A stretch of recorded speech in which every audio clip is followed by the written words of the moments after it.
個男人冇回答，就係慢慢咁樣行近靠得，然後好細聲講一句：我叫阿文啊。阿樂聽到個男人話自己係阿文之後，就將個鐵盒交開俾佢。阿文接過嚟，但一直都冇打開，就係傻傻咁樣望住個盒。阿樂問：點解唔打開啊？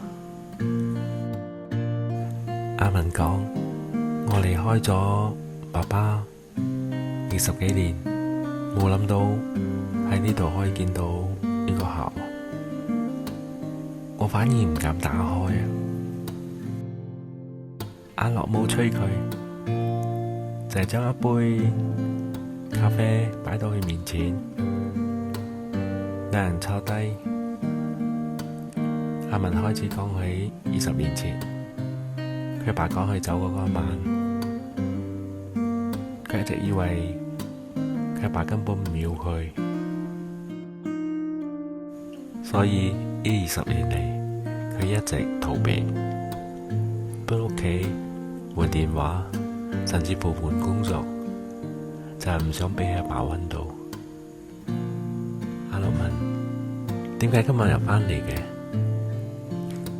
阿文答：今日係我媽咪嘅死忌啊！我每年都要返嚟啊！以前喺屋企附近行一轉啦，今晚經過見到間便利店仲喺度，所以就行開入嚟啊！阿樂冇講嘢，阿文望住個鐵盒，最後都係冇勇氣打開。跟住講：可唔可以我聽日再過嚟啊？阿樂點下頭，重新把個盒收返埋。阿文離開之後，